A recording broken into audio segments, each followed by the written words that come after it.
Assalamualaikum, selamat pagi semuanya. Hari ini kita akan belajar tema satu yaitu organ gerak hewan dan manusia. Nah, anak-anak, sekarang kita akan mempelajari subtema pertama yaitu organ gerak hewan. Kalian tahu tidak? Ayo, kenapa hewan itu bisa bergerak? Nah, kalau belum tahu, Ibu jelaskan sekarang ya. Kenapa hewan bisa bergerak? Karena hewan itu adalah makhluk hidup yang salah satu cirinya adalah bisa bergerak.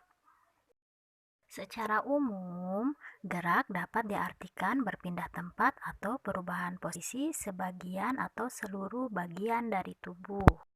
Hewan bergerak menggunakan organ gerak. Nah, organ gerak itu berfungsi untuk berjalan, berlari, melompat, memegang, dan lainnya. Di sini terlihat Edo dan ayahnya sedang melihat kelinci. Edo pun bertanya, "Pak, kenapa kelinci bisa melompat?" Tahukah kamu, kelinci itu termasuk hewan mamalia. Hewan mamalia itu tergolong hewan vertebrata, yaitu hewan yang bertulang belakang. Pada dasarnya, organ gerak kelinci serta hewan lainnya hampir sama dengan organ gerak manusia, yaitu adanya tulang dan otot. Alat gerak yang digunakan hewan yaitu otot dan tulang. Otot termasuk gerak aktif dan tulang termasuk gerak pasif. Keduanya bekerja sama untuk membentuk sistem gerak. Nah, kalau misalkan tidak ada otot, maka tulang tidak bergerak. Tahukah kamu alat gerak pada hewan berikut ini? Tentunya alat gerak dan fungsinya pasti berbeda. Contohnya ikan bergerak dengan sirip dan ekor. Nah, fungsinya untuk apa? Yaitu berfungsi membantu ikan pada saat berenang di air. Sedangkan katak bergerak menggunakan tungkai kaki, burung sayap dan kaki, ular rangka tubuh, kadal tungkai kaki, kambing menggunakan kaki. Sekarang kalian cari fungsi dari alat gerak hewan-hewan tersebut ya. Yuk cermati bacaan berikut ini, lalu tentukan ide pokok dan kalimat pengembangnya ya. Ide pokok adalah gagasan yang menjadi dasar sebuah paragraf.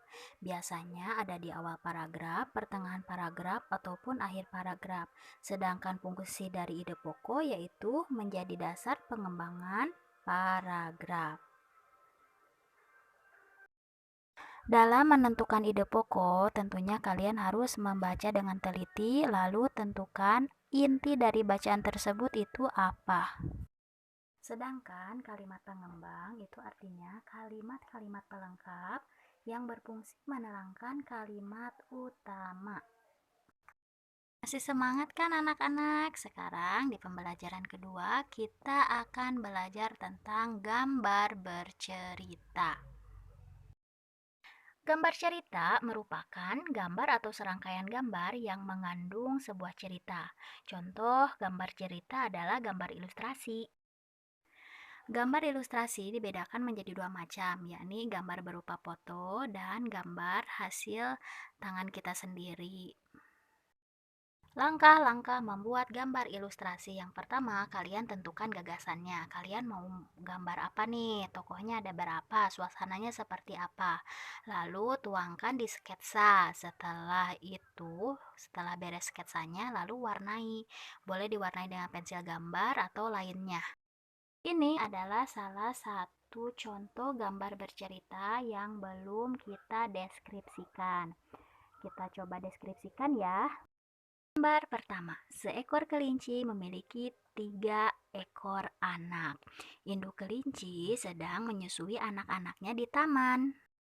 Gambar kedua, anak kelinci merasa lapar. Anak kelinci mencari makanan. Wortel merupakan makanan kesukaan anak kelinci. Kelinci sedang makan di taman. Gambar terakhir, setelah kenyang, anak kelinci pergi bermain. Anak kelinci sangat senang berlari dan melompat di taman. Nah, anak-anak, bagaimana pembelajaran hari ini? Mudah kan? Kalian tetap semangat ya belajarnya. See you. Thank you for watching. Wassalamualaikum warahmatullahi wabarakatuh.